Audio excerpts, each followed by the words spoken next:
The hook Ethan Cole opened his eyes slowly. Cold air touched his skin, and his breath made small clouds in front of him. He was lying inside a smooth, silver pod. The walls curved above him like the inside of a shell. Soft blue light glowed from the ceiling. Everything around him was too quiet. His head felt heavy. He tried to remember where he was before this. Last thing he could recall was his ship Odyssey, drifting near the edge of human space. He was on a survey mission, mapping asteroid fields.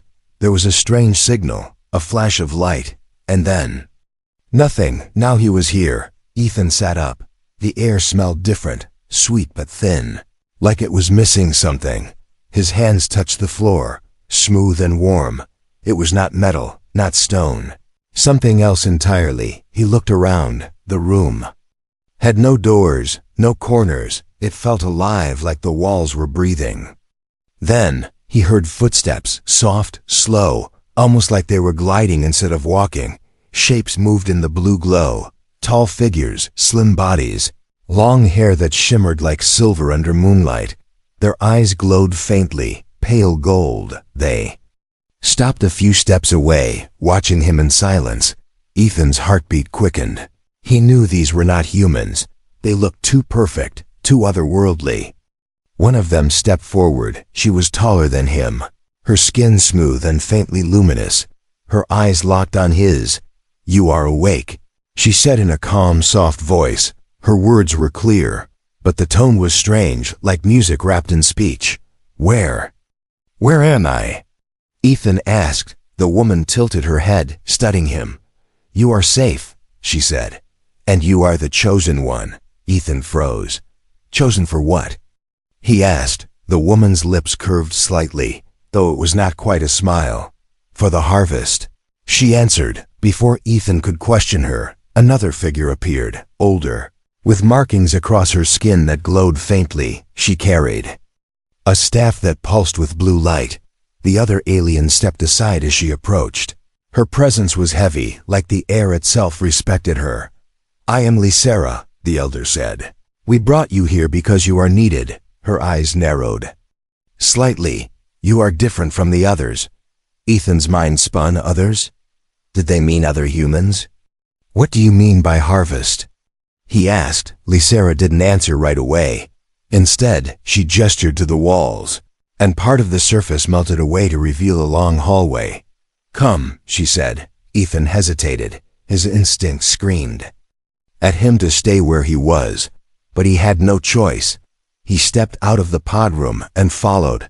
The hallway seemed to stretch forever, its walls flowing like liquid as they walked. Strange symbols glowed on the surface, shifting as if alive. Ethan caught glimpses through openings, rooms filled with tall crystal spires, glowing pools, and alien gardens with plants that moved without wind.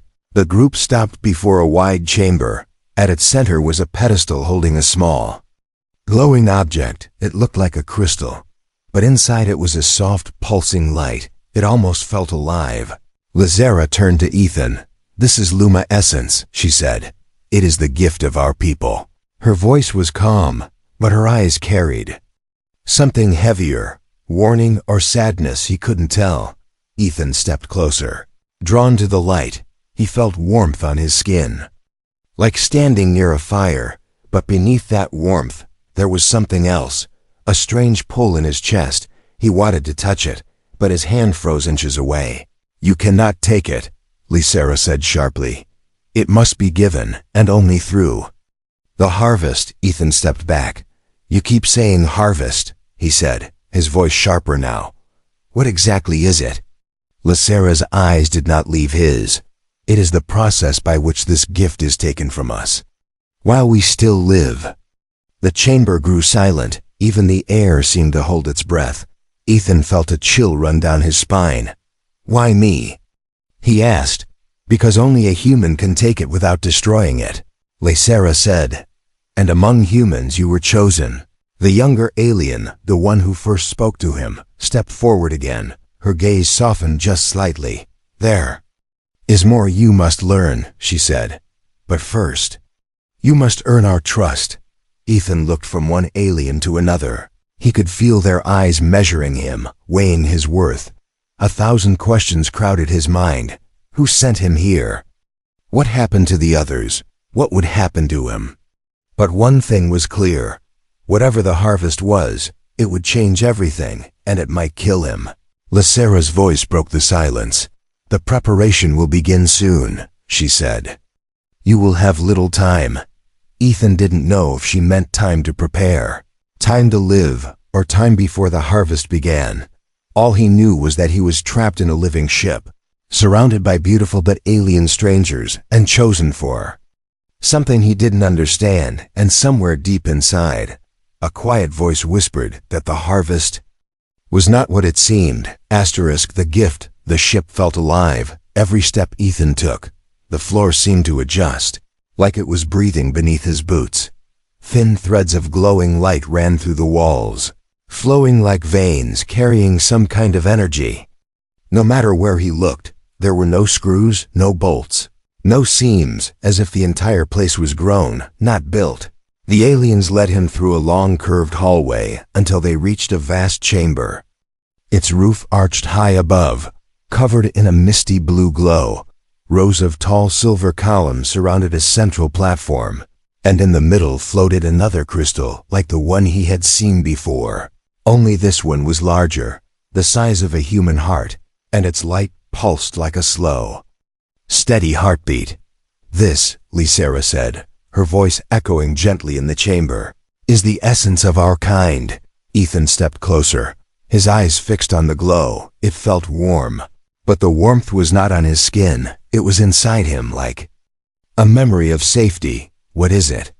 He asked. It is called Luma Essence, the older alien continued. It grows inside us, deep in our bones, over many years. It is not a stone, not blood, not flesh. It is everything we are. Ethan frowned. You're saying you have this inside you? All of you? Lysera nodded slowly. When one of us reaches maturity, the essence is fully formed.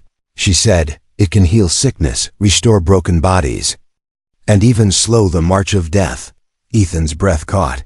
If what she said was true, this wasn't just rare. It was priceless.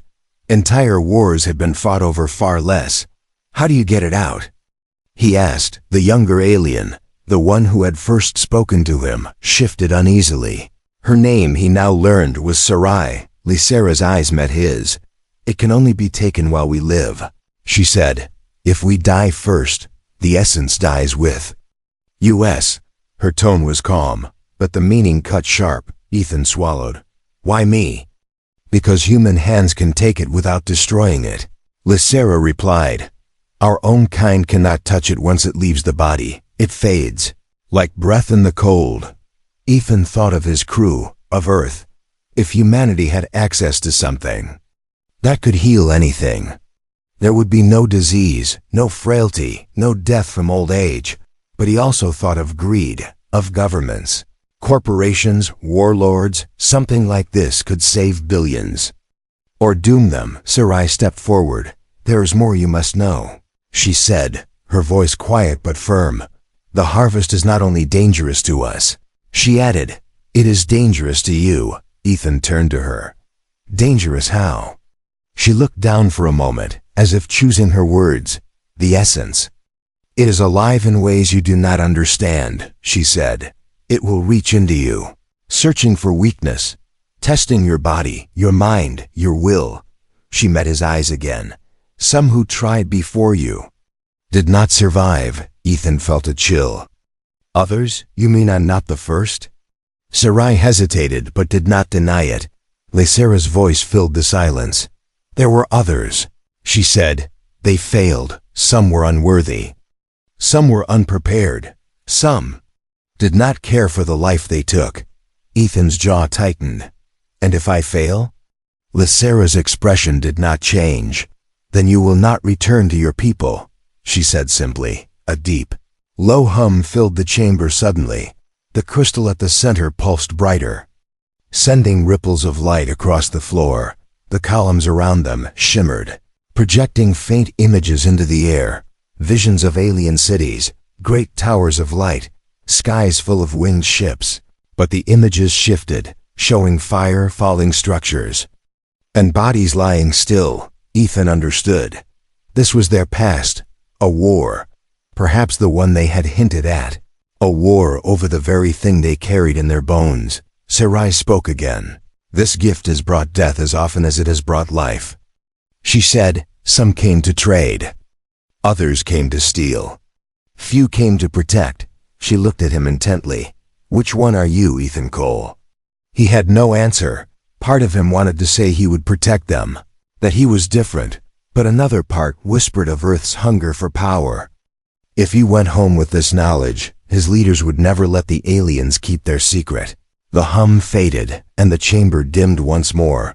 Lysera turned away, her robes whispering across the smooth floor. You will begin preparation tomorrow, she said without looking back. Rest tonight, for the harvest tests more than the body. Ethan stood there, staring at the fading glow of the crystal. He felt like he had been handed a key, not to a door, but to a choice that could change two worlds. The air felt thinner now, the warmth of the crystal fading from his chest, and somewhere deep inside, he wondered if the real danger wasn't the harvest itself, but what would happen after. The rules of the harvest. Ethan woke to a soft chime. The air in his quarters was cool and faintly sweet. The walls were pale silver, and the ceiling shimmered like water. There were no windows, no doors. Yet when he stood up, a section of the wall melted away, revealing the tall figure of Sarai. She carried a small tray with a cup of clear liquid and something that looked like bread, but it pulsed faintly with light. Drink, she said. It will help your body adjust to the ship's air. Ethan hesitated, staring at the glowing food. It's safe, she added, reading his doubt. Her voice was calm, but her golden eyes never left him. After he ate, Sarai led him through winding corridors. The ship seemed to change shape as they walked, walls stretching, floors curving, passages closing behind them. Ethan noticed that no two rooms were the same. Some were filled with tall glass-like plants, others with pools of moving light. The air in each space felt different, warmer, colder, lighter, heavier, as if the ship was alive and adjusting itself. They stopped before a wide archway. Inside, Lysera stood waiting. Behind her were 6 other aliens, all dressed in flowing silver robes marked with faint glowing lines. They stood in a perfect circle, hands linked, eyes closed. Lysera opened her eyes as Ethan entered. It is time you learn the rules, she said. Her voice was low, but it carried across the chamber. Ethan stepped inside. What rules? He asked. Lysera's gaze sharpened. The harvest is not a taking, she said. It is a giving, but only if the giver chooses. Ethan frowned. You mean, you can't force it? Not without killing the essence, Lysera said. And if the essence dies, the harvester dies with it. The words hit Ethan like a blow. So I could die even if I don't want to? Lysera shook her head. You could die if you take without trust, she said. The essence is more than material. It is memory, feeling, and spirit. If the bond between giver and taker is false, the essence will turn on you, burning your mind from within. One of the robed aliens stepped forward, an older male with deep silver lines across his skin. He placed a small crystal bowl on the floor between them. Inside it, a faint mist swirled, forming shifting shapes. This is the binding vision, Lysera said. It will reveal if you and your partner share true trust. Without it, the harvest cannot begin. Ethan looked at Sarai. Partner? Sarai stepped forward, standing beside him. I am the one chosen for you, she said softly. Her tone was neutral, but Ethan caught a flicker of something in her eyes. Doubt, maybe even fear. Lysera continued. There are 3 laws you must follow, she said, holding up her hand. First, you must never touch the essence without the giver's consent. Second, you must never lie to the giver, for the essence can sense deception. Third, once the harvest begins, you cannot stop until it is complete. If you fail, both will die. Ethan felt a tightness in his chest, And what happens? If I refuse? Lysera's gaze was cold, but not unkind. Then you will remain here until you change your choice, or until your body fails. The words hung heavy in the air. Sarai broke the silence. The harvest is dangerous for me as well, she said. Once it begins, my life will be in your hands. I will feel everything you feel, and you will feel everything I feel. Ethan's throat was dry. You mean, like a shared mind?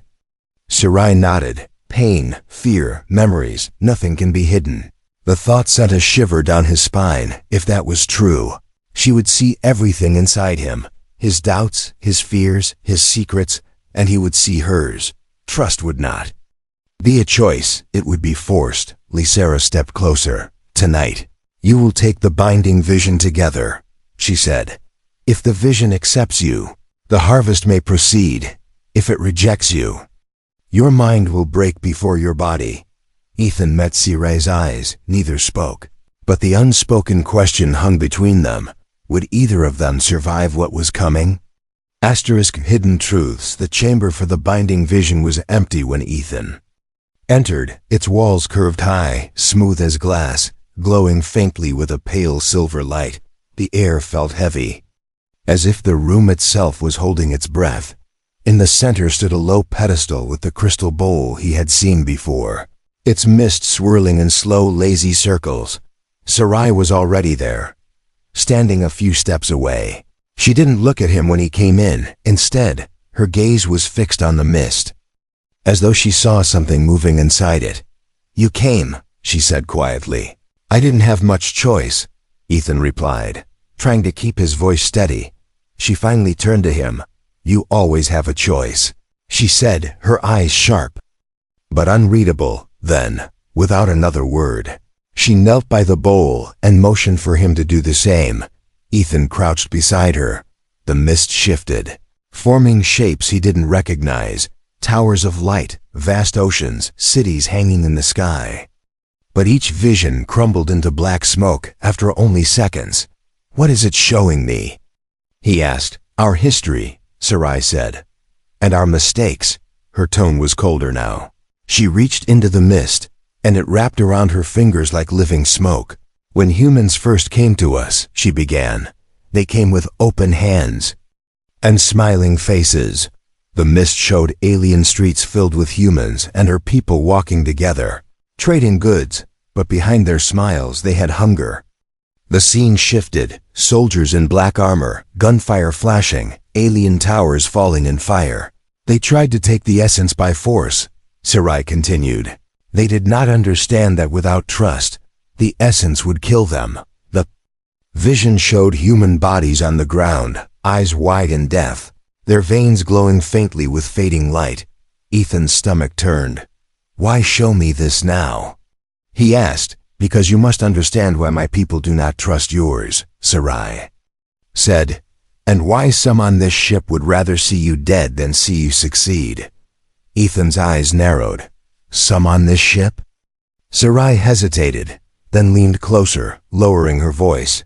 Lysera is not the only one with power here, she whispered. There are those in the council who believe humans should never touch the essence again. They watch you, waiting for you to fail. Some may even help you fail. The mist in the bowl suddenly shifted again. It showed flashes.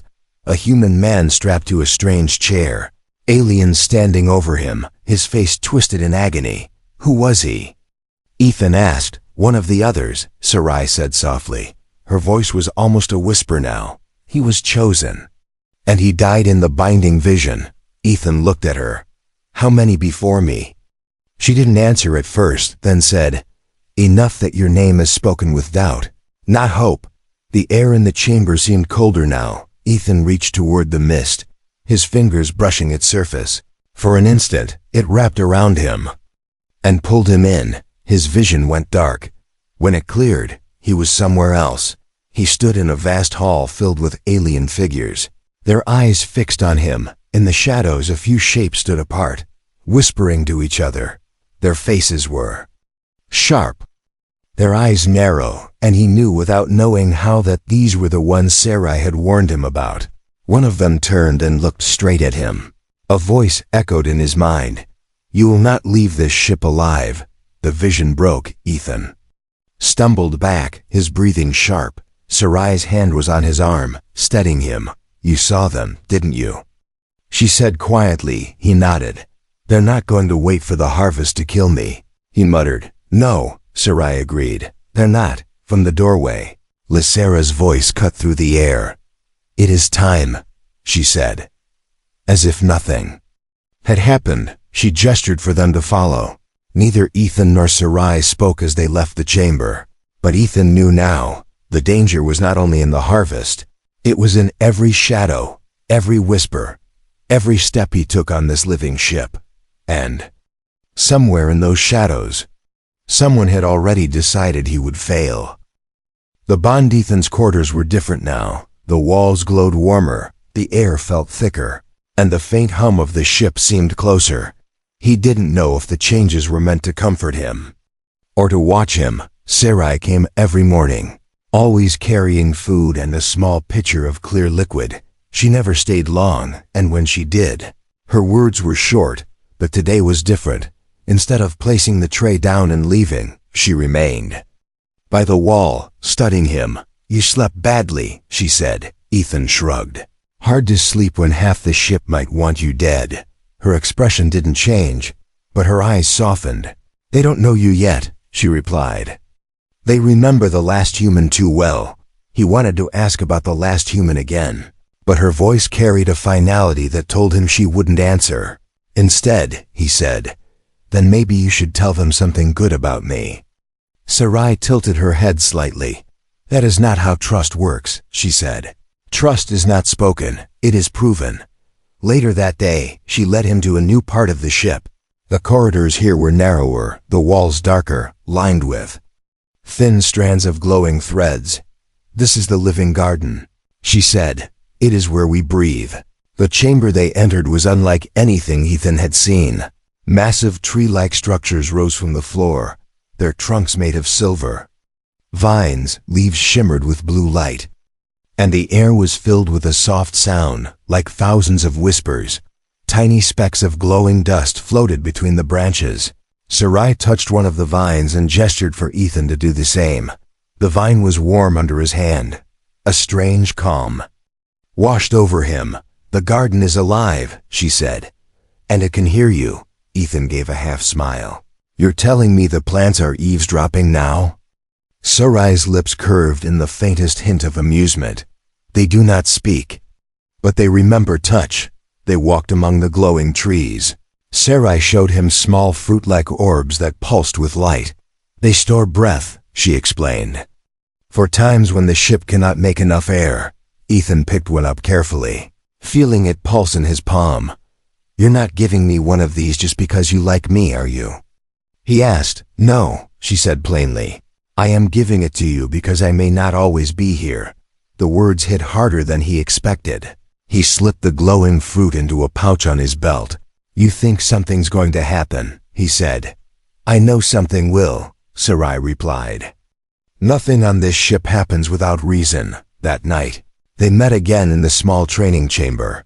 Sarai was teaching him a breathing pattern the aliens used to steady themselves during the harvest. She stood close, her movements precise, her voice low and steady. "Breathe in for 3 heartbeats," she said, "then release for 5. Ethan followed, feeling his heartbeat slow. For a moment, there was no ship, no danger, just the sound of their breathing. When they finished, Sarai didn't step away immediately. "You learn quickly," she said softly. Ethan looked at her.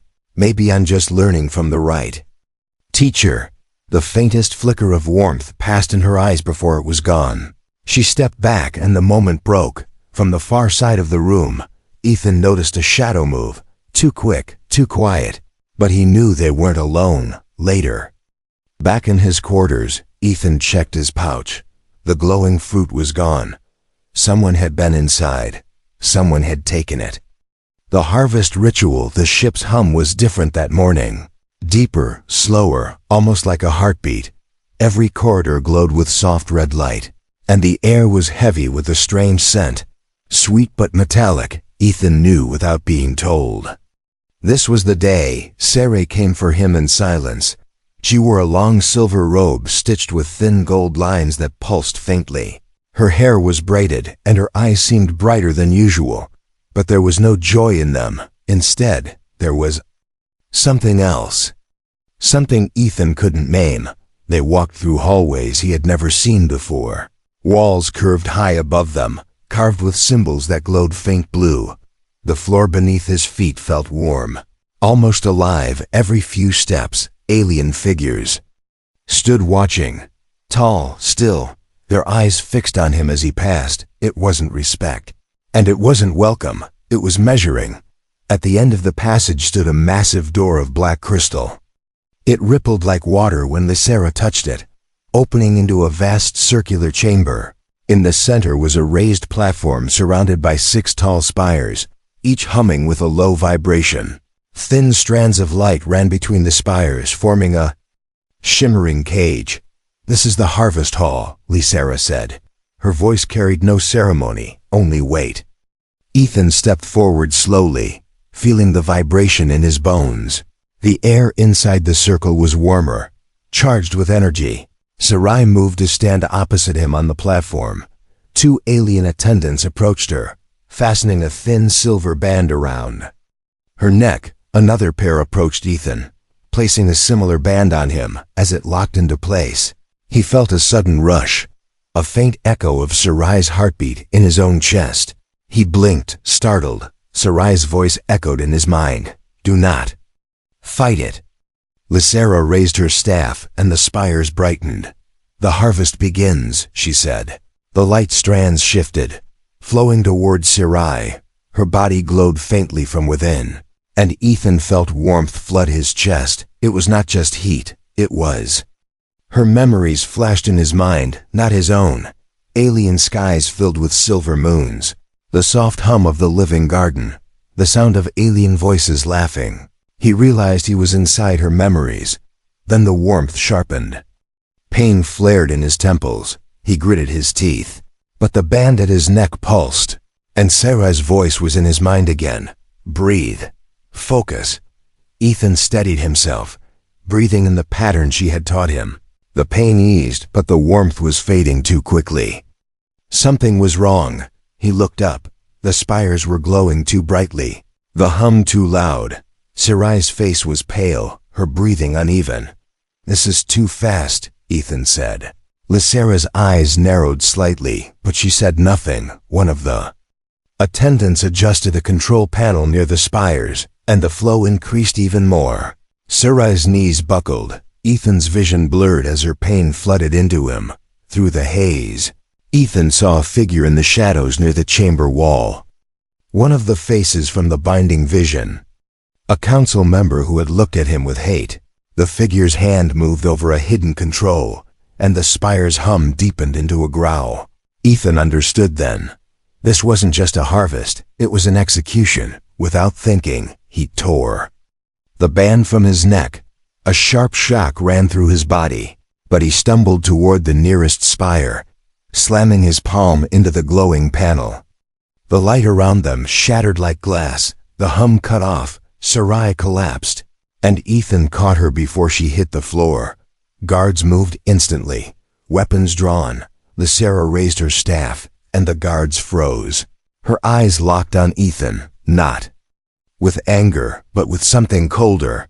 "You have broken the ritual," she said, her voice like stone. Ethan stared back, still holding Sarai. "I saved her life," he said. "Or," Lysera replied, "you saved your own." The twist ending. Ethan didn't know how long he stayed there, kneeling on the platform, Sarai's head resting against his shoulder. The harvest hall was silent now, the red glow of the spires fading to a dull blue. The council members stood in the shadows, their eyes unreadable. Sarai stirred, her breathing slow but steady. Her golden eyes opened and met his. "You stopped it," she whispered. "You would have died," he said. She gave the faintest smile, weak but real. "And so would you." Heavy footsteps echoed across the hall. Lysera approached, her staff tapping softly against the floor. The guards stepped aside as she stopped before Ethan, For a moment, she just looked at him. Then she said, "You have done what few could." Ethan frowned. "What I did was break your ritual." Lysera's gaze was steady. "You did more than that. You broke the lie." She turned to the shadows. "Bring it," she ordered. Two attendants stepped forward, carrying a crystal vessel no bigger than a human heart. Inside it glowed a faint pulse of light, Luma essence. Ethan's eyes widened. "But the harvest failed," he said. "No," Lysera replied. "The harvest was never meant to begin today." He stared at her. "Then what was all that?" "A trial," she said simply, "to see if you would take the gift at any cost, or if you would protect life before desire." The figure he had seen sabotage the ritual stepped forward, and to Ethan's shock, bowed slightly. "I was the danger placed before you." The alien said, "You saw me as enemy. That was the test." Ethan's mind reeled. "You risked killing her just to see what I'd do." Lysera's voice softened. "The essence cannot be given to a taker, only to a guardian. Your choice showed what you are." Sarai's hand tightened weakly on his. "This was never about the harvest," she said quietly. "This was about trust." Lysera held out the vessel. "We will share our gift with your world," she said. "But only through you. You will carry the first essence to your people, and you will decide how it is used." Ethan looked at the glowing vessel. The warmth from it brushed against his skin. Gentle, alive, he thought of Earth, of the cures it could bring, the lives it could save, and the wars it could start. Slowly, he closed his hands around the vessel. It pulsed once, as if acknowledging him. "When I return," he said, "I'll make sure it's used to save, not to destroy." Lysera inclined her head. "Then our trust begins." Hours later, Ethan stood at the airlock of a sleek shuttle. Sarai was there, her silver hair catching the light. She didn't speak, but her eyes held a quiet promise that they would meet again. As the shuttle pulled away from the living ship, Ethan looked down at the vessel in his hands. Two worlds now rested on the choices he would make. And somewhere deep inside, he knew the real test had only just begun.